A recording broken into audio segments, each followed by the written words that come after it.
We'll take a breath together and out.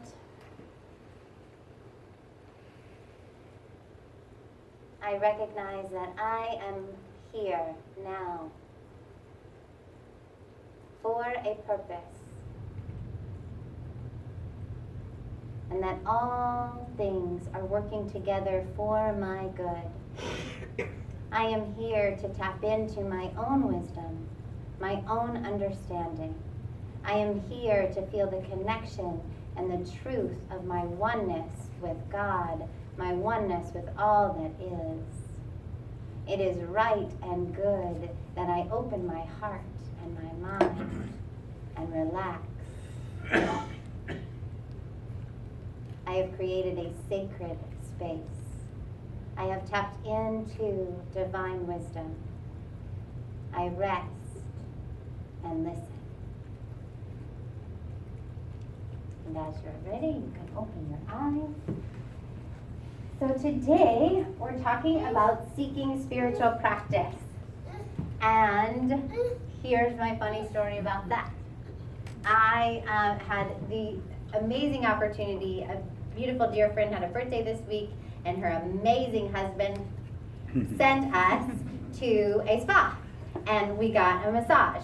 And that was happening on a Friday. And Fridays are my sacred day in which I work on this, on the time and what I'm going to talk about with you. I'm always throughout the week, I'm thinking about the topic, I'm sitting with it, I'm meditating with it, and I'm thinking about what we're going to talk about on Sunday. But on Friday, that's when the rubber meets the road and the pen hits the paper and all of those other euphemisms. But that wasn't going to happen because I was going to go to a spa, which was amazing.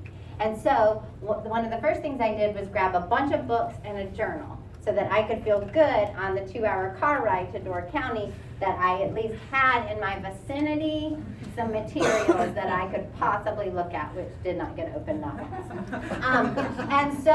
But I thought it's okay. And there was like a rush in the morning, and I didn't get to meditate in the morning, and I thought it's okay because we're going to get this massage, and the massage was a long massage, and so my intention was I was going to meditate during the massage, and then what happens for me after I meditate is I get really, really inspired, and I already have my notebook, so I was going to write down all the wonderful and amazing things that we were going to talk about on Sunday after. So we get there, and I go into the room, and I lay down, and right away, the woman starts talking to me.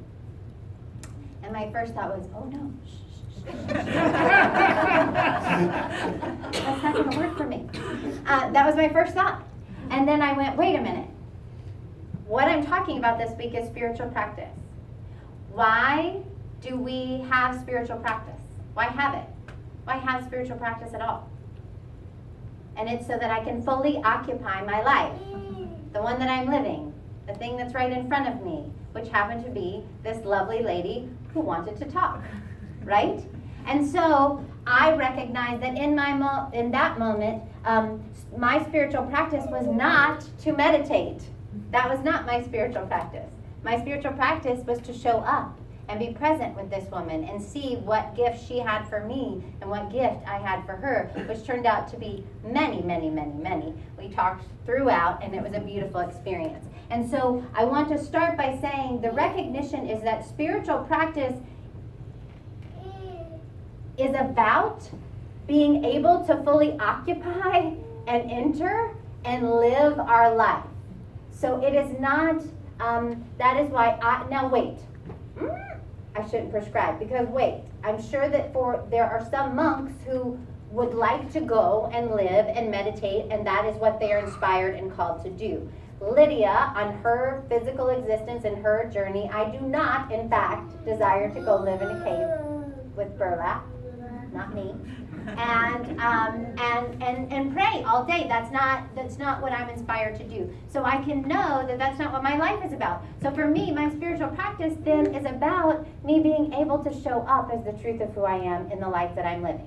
So I'm going to start with this. Anita Moorjani, who I love and I reference a lot, and who's been a great inspiration to me in general this year, and I keep getting layers and layers of stuff from her. And she gave me this idea. So imagine this.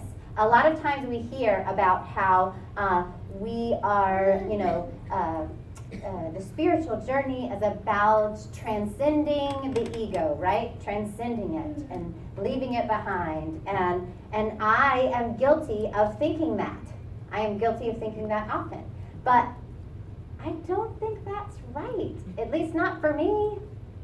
There's a reason why I was born with a personality. There's a reason why I have an ego. So, what does that mean? What does that mean? I don't think I'm here to transcend it. I think there's a balance, and I think it goes like this. Imagine this. We're all born, remember the old dials, so pretend this is 1 and this is 10, right? So 1 and 10. We're all born at 10 with both personality and the awareness that we're one with God, we're one with all that is, we aren't just this physical body, that we were here before. That's why our kids, like Keegan and Lydia, say the most amazing things, because they're still in tune. The world hasn't trained that out of them yet, so they're still connected to that space, right? So we're all born at 10. 10 personality and 10 awareness of the fact that our personality isn't all that we are. And over time, what happens is the awareness dial starts to go down. I don't think that spiritual practice and the spiritual journey is about turning down the personality. That's not the problem. The problem is it needs to be balanced equally with awareness. Does that make sense? So we're not trying to get rid of our personality.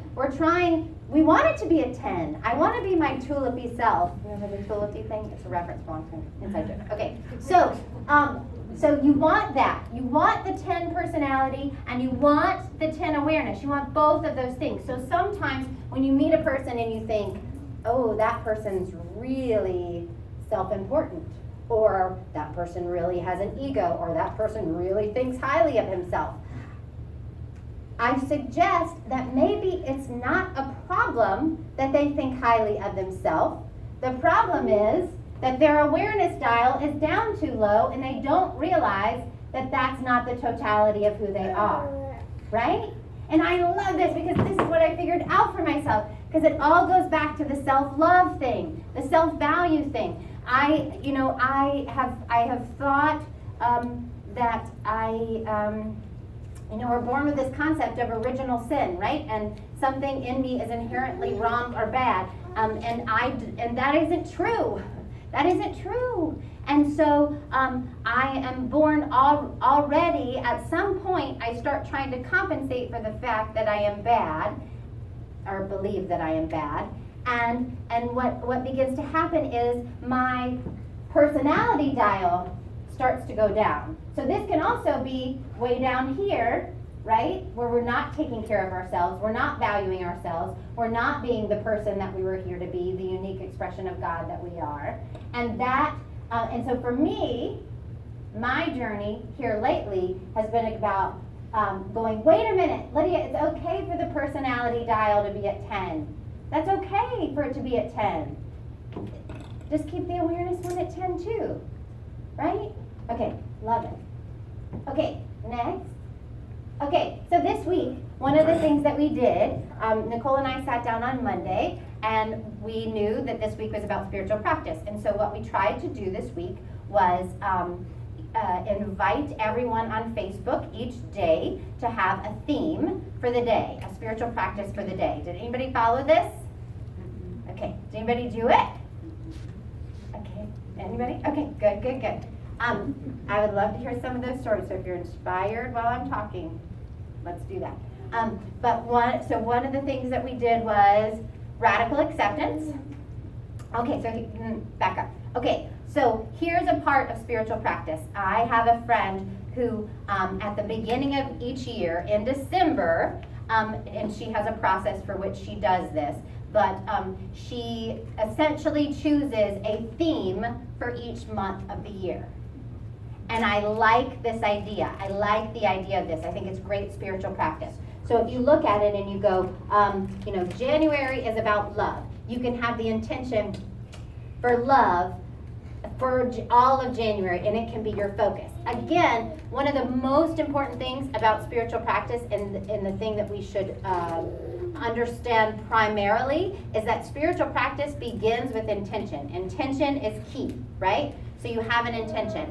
So this week what we tried to do is each day we tried to have an intention for that day, and we invited people on Facebook to do those things. So the first one we did was radical acceptance, and we also did gratitude. Today's gratitude. Today's gratitude. There was imagination. And imagination. Prosperity. Relationships. And self-care. Yes.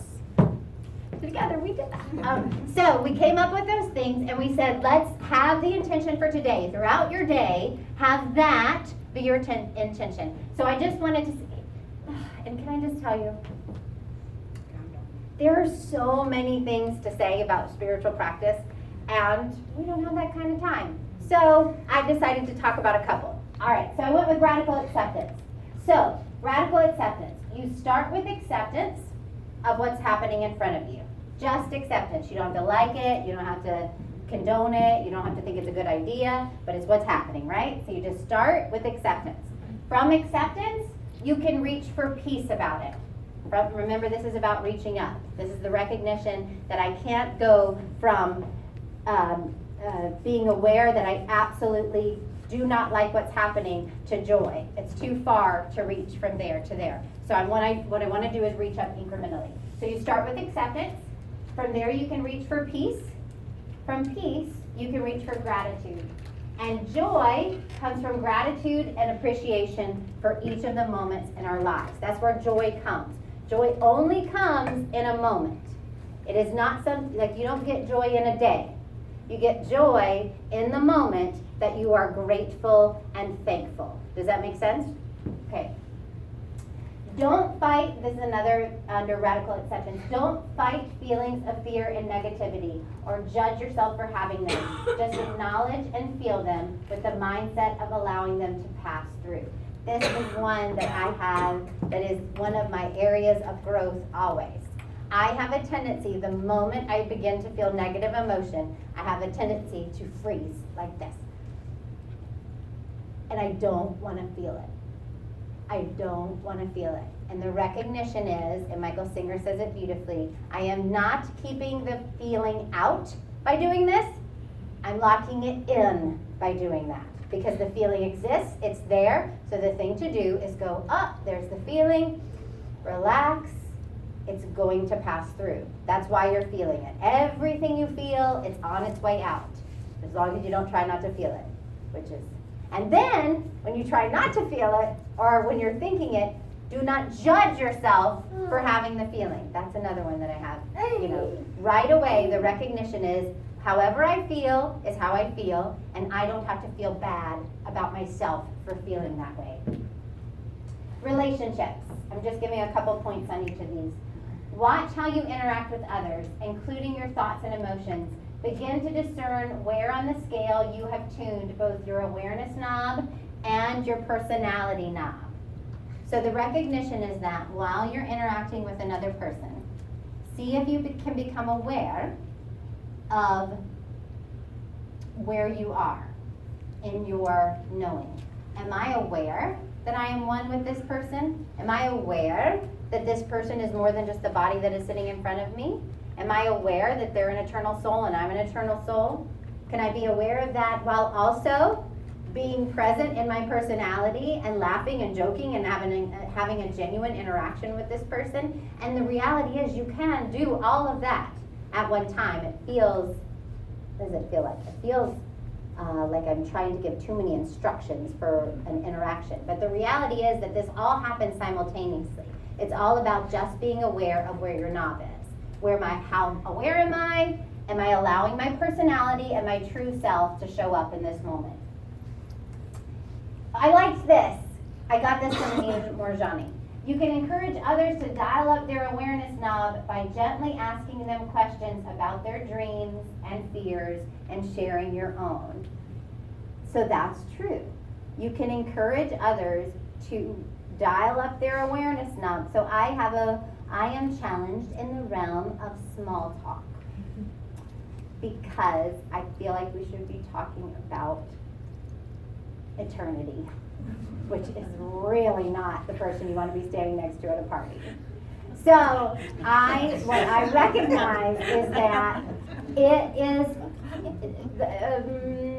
I can encourage awareness now. So here I am, and this happened even just this week. I was sitting and talking with a person, and it was clear to me, and in a moment you can discern without judgment that this person is in a different place than you are in consciousness, right? Like, it's pretty easy to discern that. I can spend time going, wow, we're not on the same page, or I could spend that time going, wow, she should take notes from me because I got stuff to say. Or, you know what I mean? You could spend that time doing that and judging that person, or you could go, how am I going to show up authentically right here, right now with the person that's in front of me? And for me, a person that's challenged in the area of small talk, it begins with acceptance and just listening. And then I can encourage the conversation to go in a deeper direction by being authentic. And that's what it is, by being authentic. And it's contagious. When I'm authentic and I share things, you share things. And then it becomes a genuine interaction. And it doesn't mean that you can't talk about the weather or going up north or the cabin. You can still talk about all of those things, and it becomes a more authentic conversation by sharing a little bit more of yourself. Okay, realize what you are most likely to judge in others, or they in you, has more to do with the unhealed parts of the person that is judging than it does the person who's being judged. So, the recognition is that whatever I'm judging in you is really more about the unhealed parts of me than it is about you. Whatever they are judging about me is really more about the unhealed parts of them.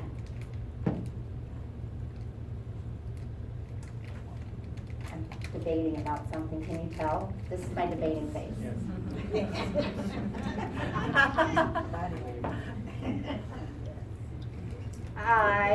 Yes, okay, I wasn't, but I'm good. Okay, so here's what happened. Are you getting my debating thing? No,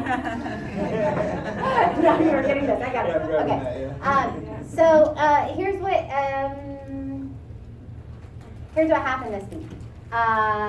So there was a phone call this week, and someone left a message for me. And I don't check the messages. Other people in the office check the messages, and then they give me the messages. And this message was someone telling me that they were going to pray for me, and they were going to pray for my eternal soul, and that I was blasphemous, and that what I was doing was wrong, and talking about the indwelling Christ was blasphemous. And she had lots of things to say.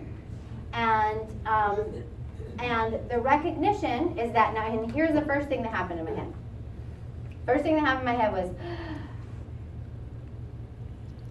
so I've literally, for me, I have my intention for my life. I have in my heart dedicated my life to God, not to a being outside of us. Not to the God that you hear about in a lot of religious organizations and institutions, but to the God of my understanding, and to knowing what and who God is. That's been my intention in life. So, a button for me is blasphemous. So I was like, blasphemous.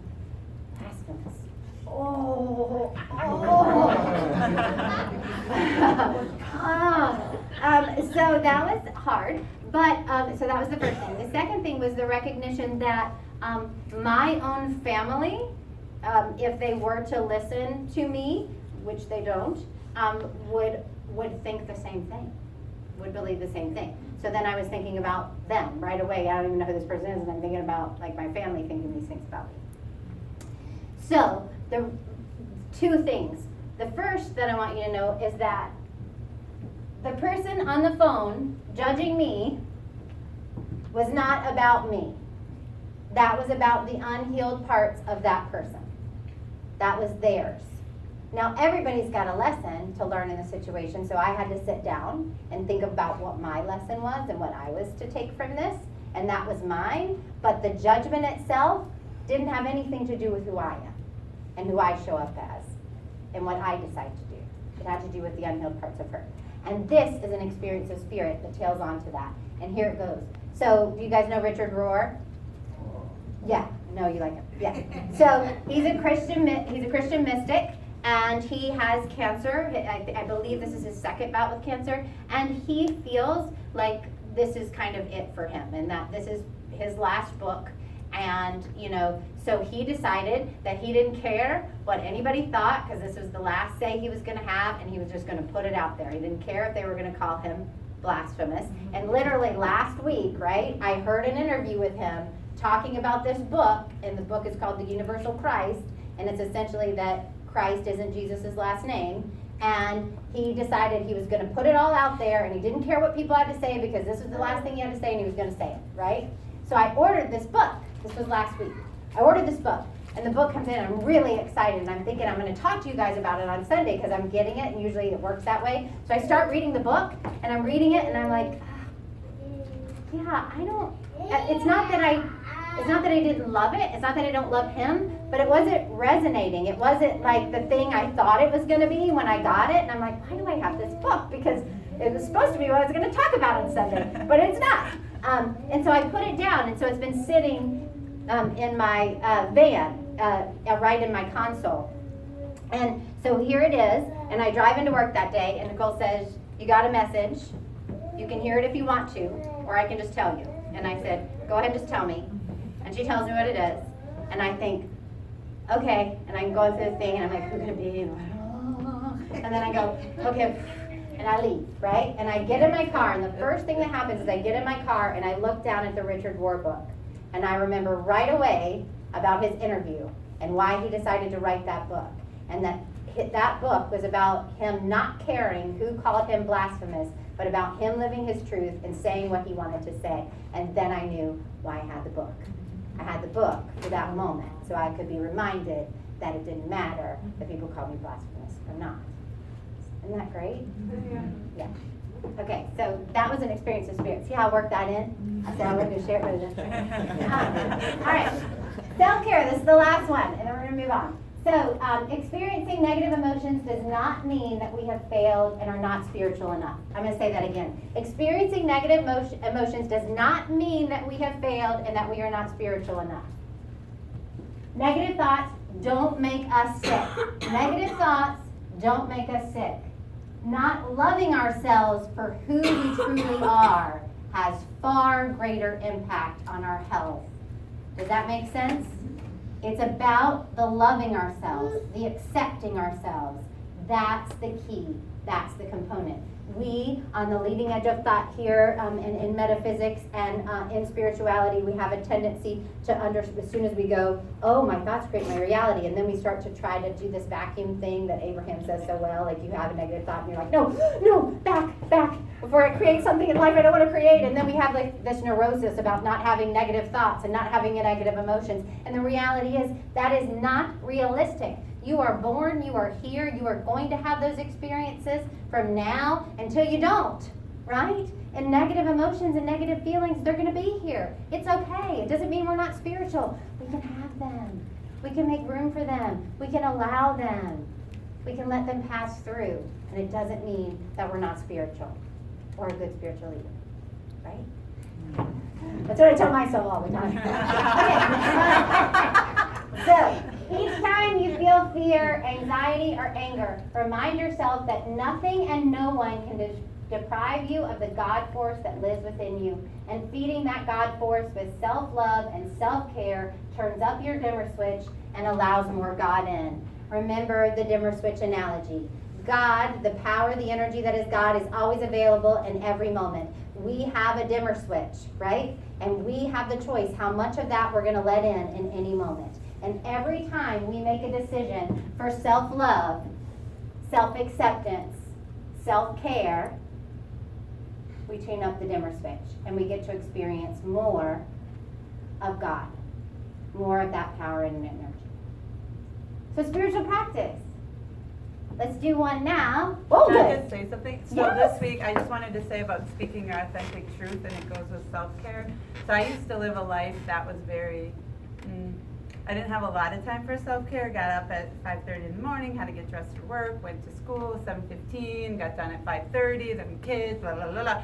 And so I have a lot of friends that still live that life, and I got to have lunch with two of them one day this week, and it happened to be the day before the self-care post from Nicole. So I just showed up and was speaking authentically my truth, and the friend that came happens to be a principal, and she's like, I have 1 hour. I'm here for lunch, 1 hour. And I was like, okay, good. And I was like, so fine, I start talking about my life now and how I meditate and I run and I do all these self-care practices, and we're sitting there and 1 hour goes by and 1.5, and she's like, this is really good for my soul. And then we keep talking and this is really good, and she just was saying, I think maybe I should be more like you. Like maybe, you know, like you could see the shift happening in that moment. And then the next day Nicole posted the self-care slide, and I was inspired. Similar to what we were sharing earlier, I usually don't share on Facebook, I don't say much, and I was inspired to share it that day and write my feedback about it.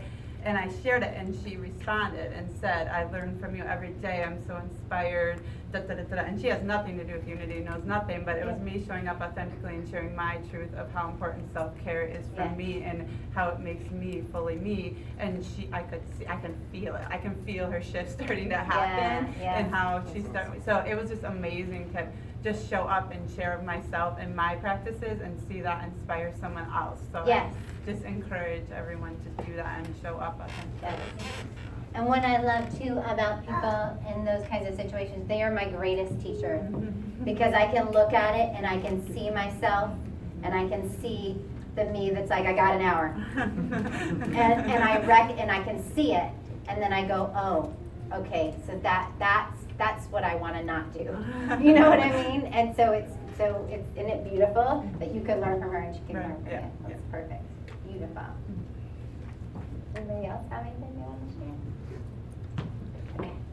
All right, so we'll do the spiritual practice of prayer, and the recognition is that we do not pray to a being or an entity that is outside of us, but rather we are tuning in, we are raising our consciousness to the place where our awareness is, our awareness that we are one with that energy, that power that we call spirit, that we call God. We raise our consciousness to that level intentionally, and it is that which we call prayer. And so I invite you to take a breath with me.